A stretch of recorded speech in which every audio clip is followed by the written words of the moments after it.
All right. Good morning, everyone. Hope everyone's doing great. And everyone is all right.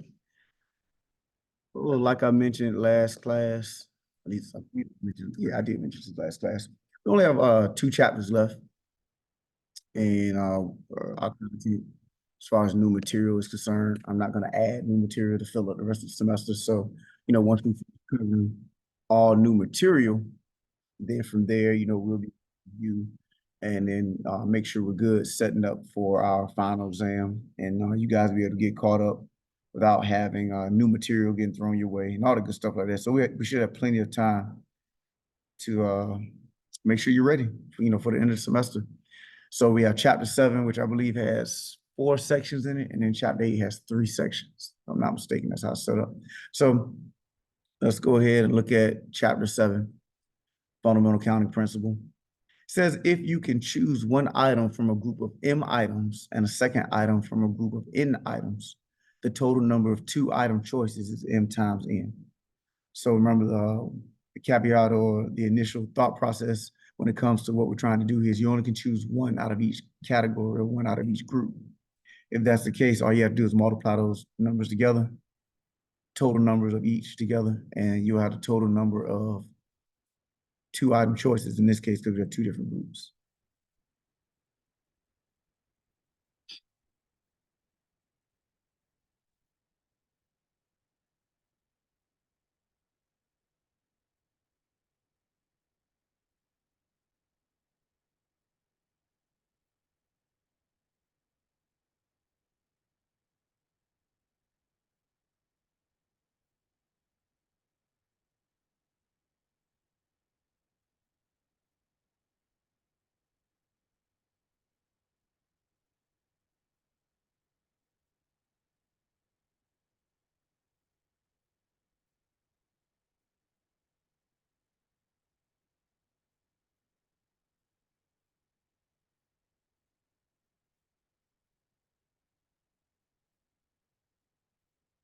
So let's look at the first example. The Greasy Spoon restaurant offers 6 appetizers and 14 main courses. And how many ways can a person order a 2-course meal?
Anybody holding on to the black up top?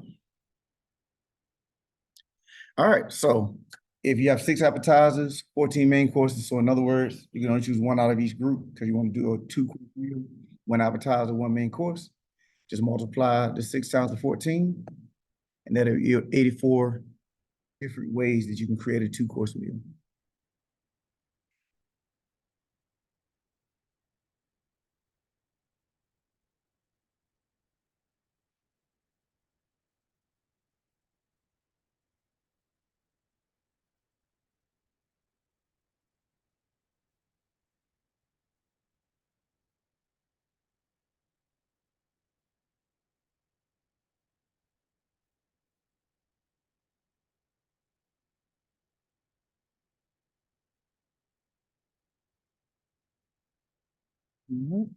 Throwing up some.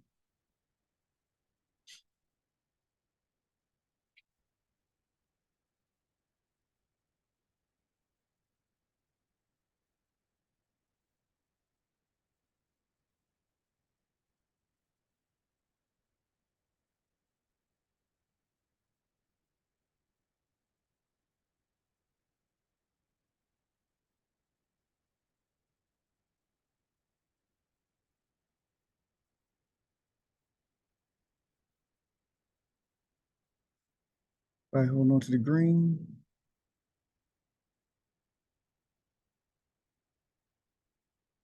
All right, so it's not just relegated to just two different categories. If you have 30 shirts, 20 pairs of jeans, and 10 pairs of shoes, how many different outfits could you create? So, the idea here is that you're not layering up on shirts. You just choose one out of each category, one shirt, one pair of jeans, and one pair of shoes. You can just multiply the 30 times the 20 times the 10, and there will be 6,000 different outfits that you could create from these categories. And all you would do is just multiply the number of options in each category. That's all the fundamental counting principle states. You just multiply each category, the number of outcomes in each category, number of options.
Oh, you said copy. No problem.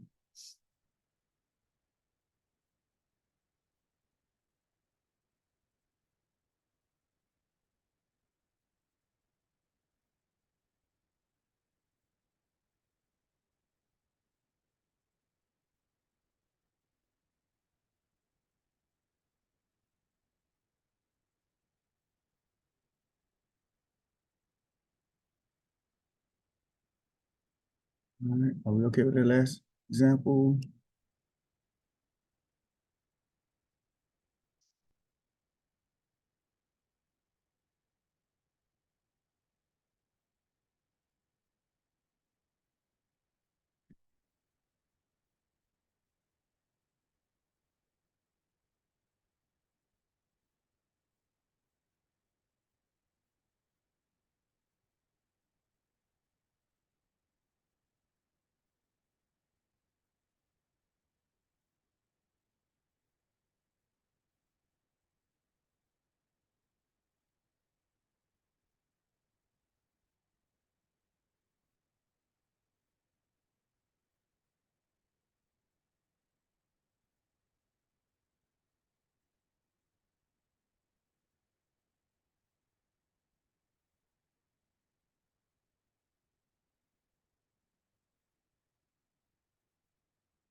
All right, suppose you order a car with a choice of nine possible colors, with or without air conditioning, electric or gas powered, and with or without an onboard computer.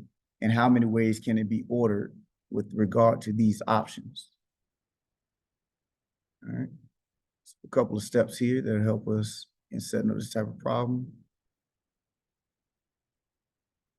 If I go too far up on the dark blue, let me know.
All right, so first we want to establish our categories.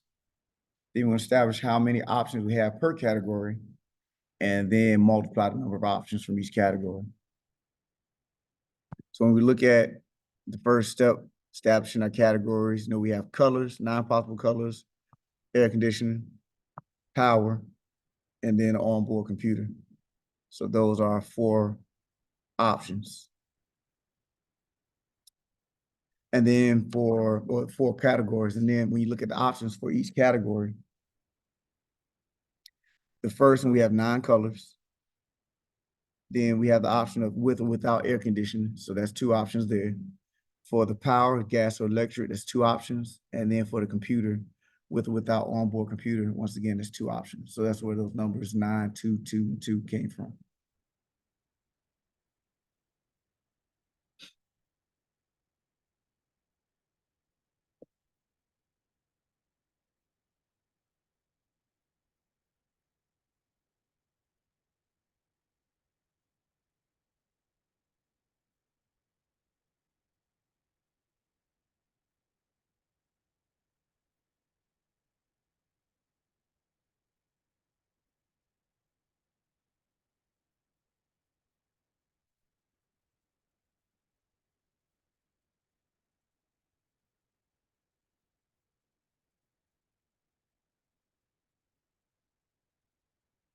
All right.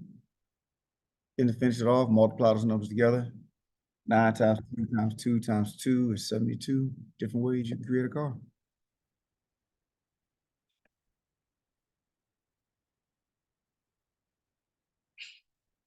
Bless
All right, questions on that one before I scroll up to the next one? Make sure we're good.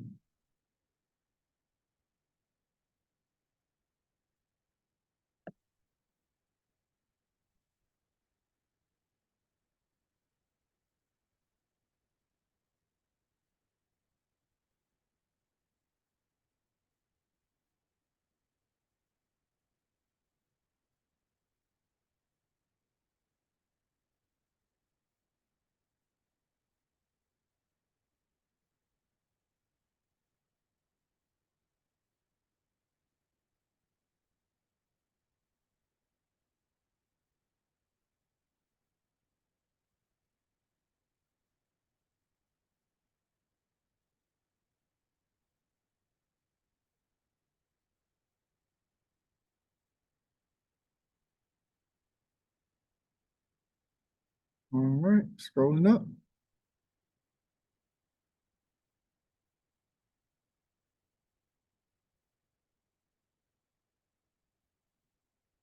Already done with it. All right, next one. You are taking a multiple choice test. It has 10 questions. Each of the questions has 4 answer choices with 1 correct answer per question. If you select one of these 4 choices for each question and leave nothing blank, in how many ways can you answer the questions?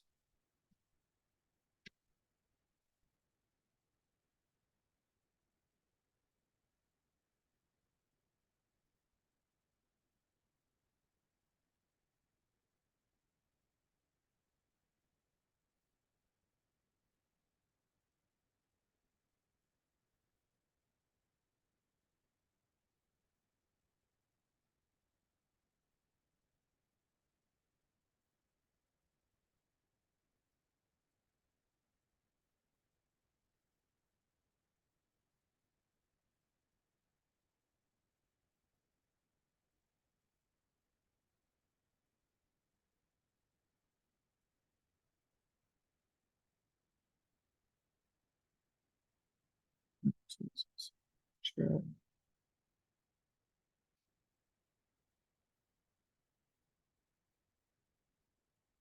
Oh, no, I see where you're going, but no, it's a little more than that, a little more than that.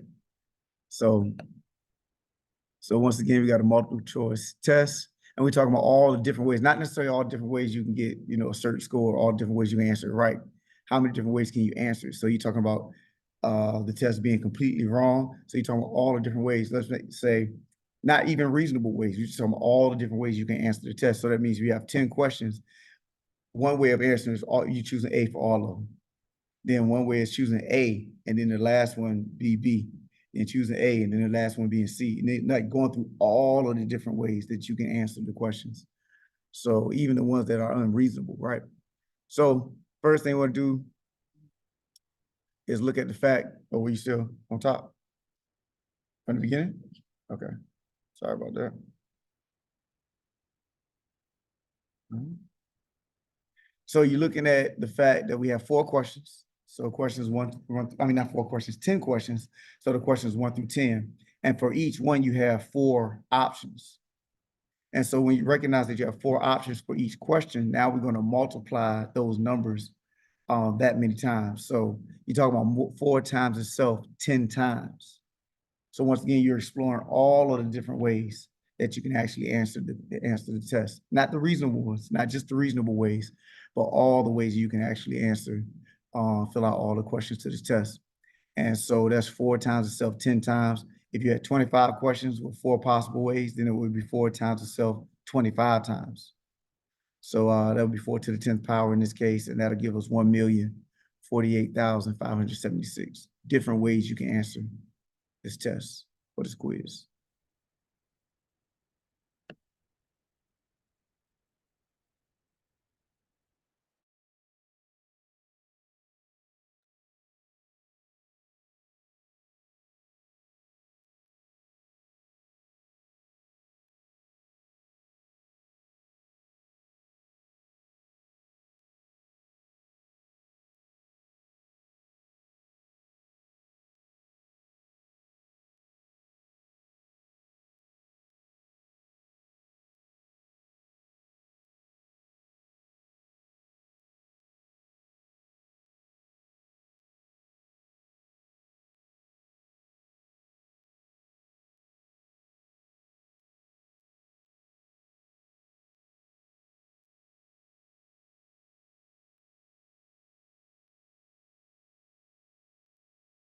All right, we scroll up.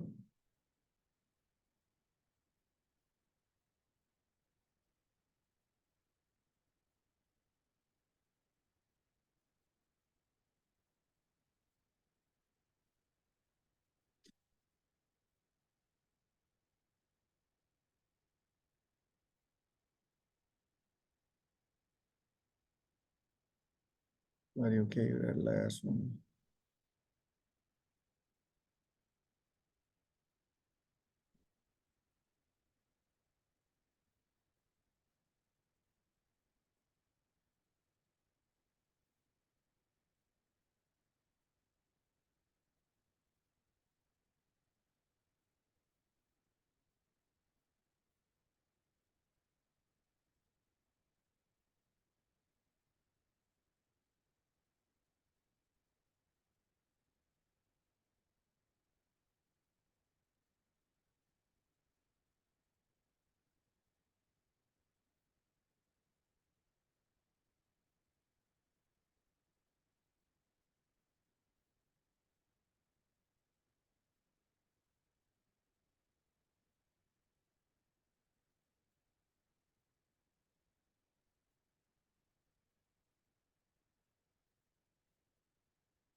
Okay, so next one, we have telephone numbers in the US begin with 3-digit area codes followed by 7-digit local telephone numbers.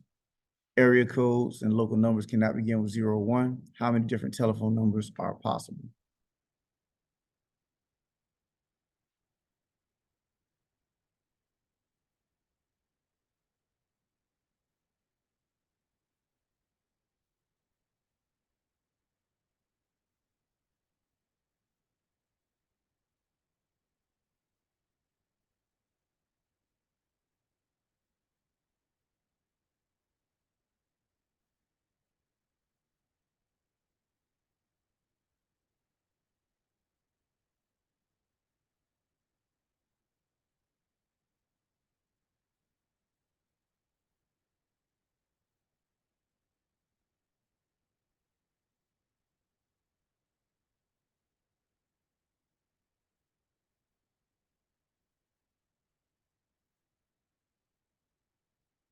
All right, so when we get into it, first of all, we need to recognize how many options we have.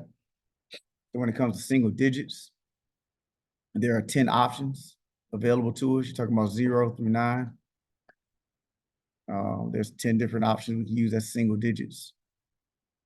0, 1, 2, 3, 4, 5, 6, 7, 8, 9. If I had to set up how my area code and local number would be, you have 3 digits for your area code, 7 digits for your local number.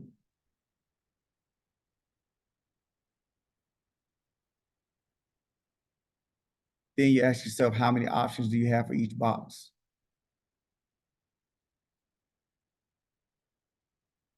So we just said that we have 10 numbers that we can choose from, 10 options as far as single digits are concerned.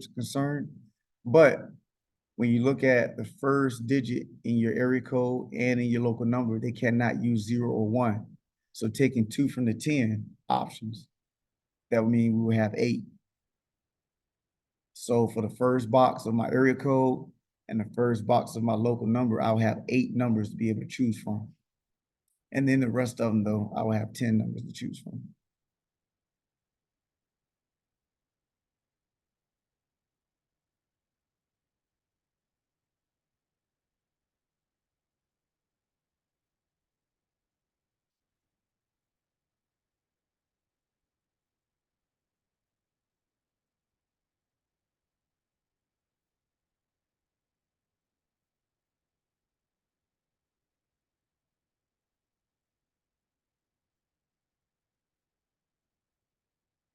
And once you have a number for each box, you multiply those numbers together.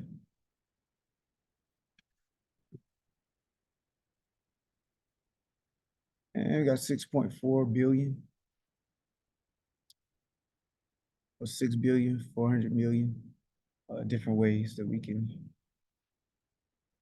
create a telephone number.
All right, can I scroll up?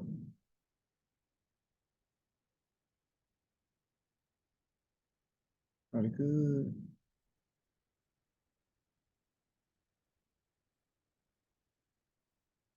All right, so when looking at the homework, there are a few terms that they use. I want to make sure we're okay with them before we leave this section. Everybody good on that? Good, good, good.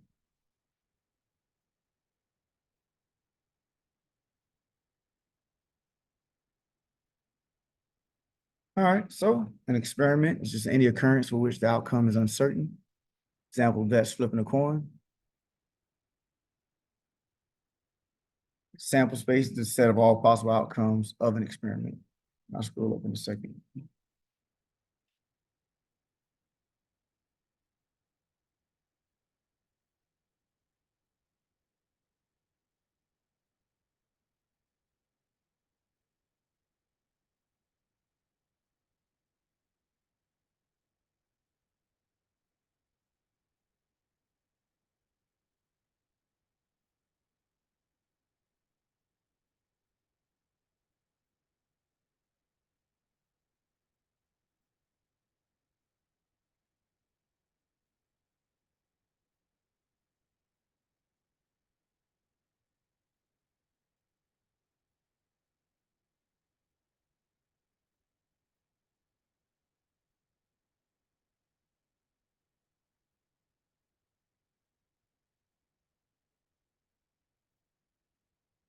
All right. So when you look at the sample space, flipping the coin, there are only two options, heads or tails. So your sample space would be heads and tails. And then the elements, you might see the term elements. The elements of your sample space would be heads and then tails.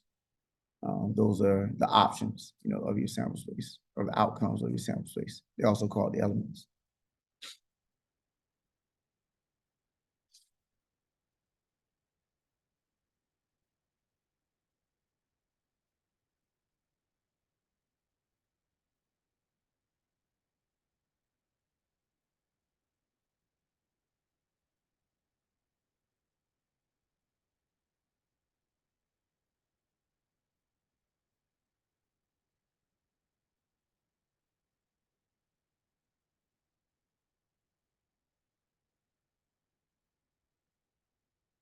Anybody hold on to experiments?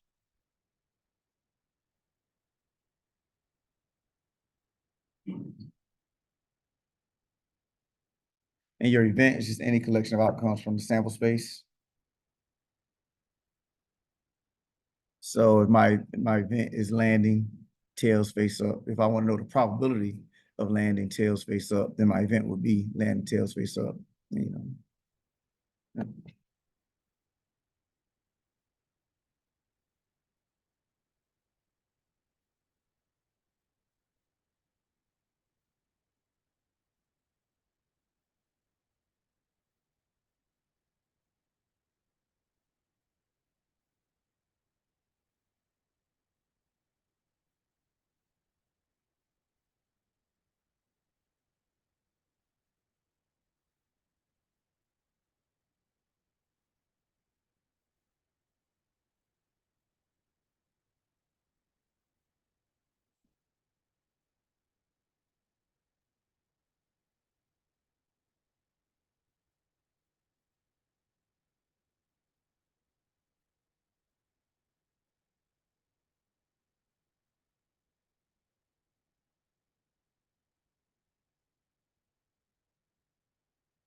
Scroll up on the next thing. Pretty good on that. So a couple of problems that I know I saw just using those terms. Pretty good. All right, okay. So it says list the elements of the sample space defined by the experiment. So the first one, select an odd single digit whole number. And I already got the answers there. So 13579 would be the all odd single digit whole numbers. So 13579.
All right, next one, tossing the coin 3 times. So you just explore, oh, I didn't mean to put that comma right there. Where you're just exploring all of the possible outcomes or scenarios of tossing the coin 3 times. So the first one, all three of them are heads. Second one, you got heads, heads, tails. Third, heads, tails, tails. Fourth one, and these are in no particular order, of course. Fourth one, tails, tails, tails. Tails, heads, heads, then tails, tails, head. Tails, heads, tails, and then heads, tails, heads. So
right, one more type of problem, then we'll be done with this section.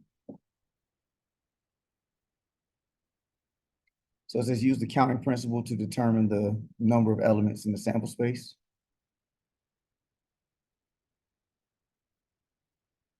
By holding on to that top example.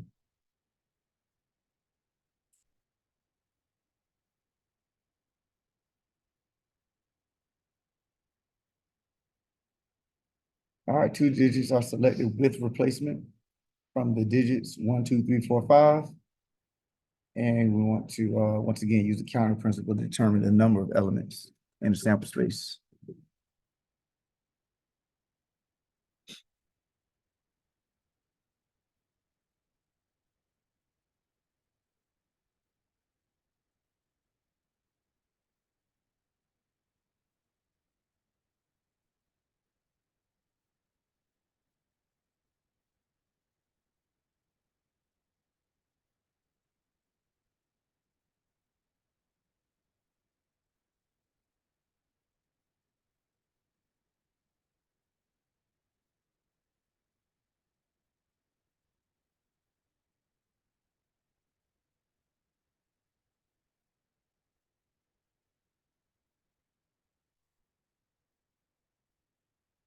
All right.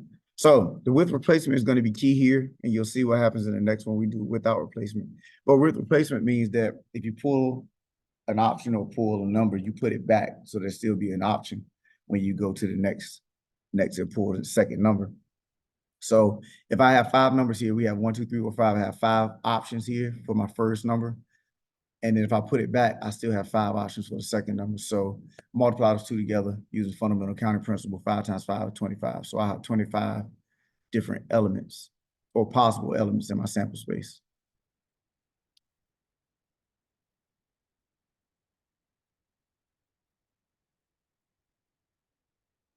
25 possible outcomes.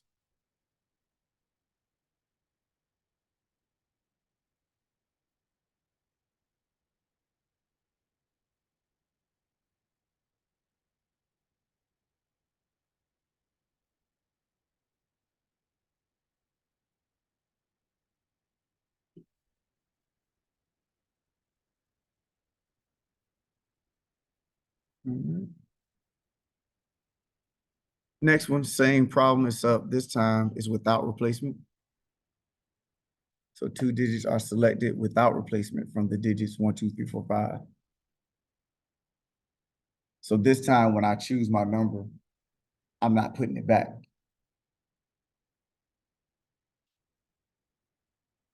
Right done with that blue on top.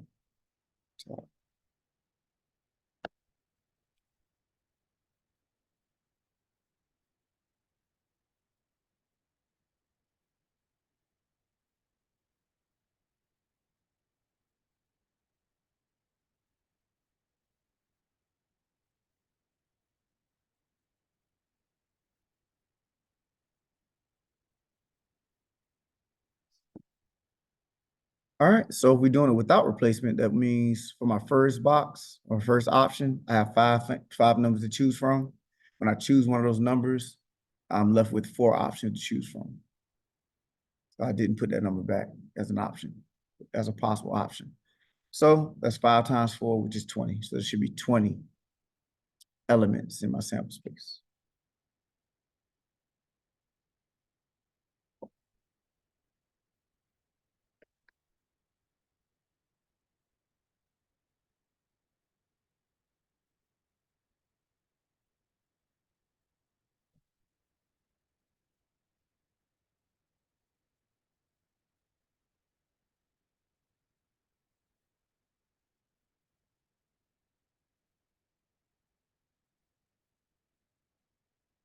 All right. Questions? Any questions?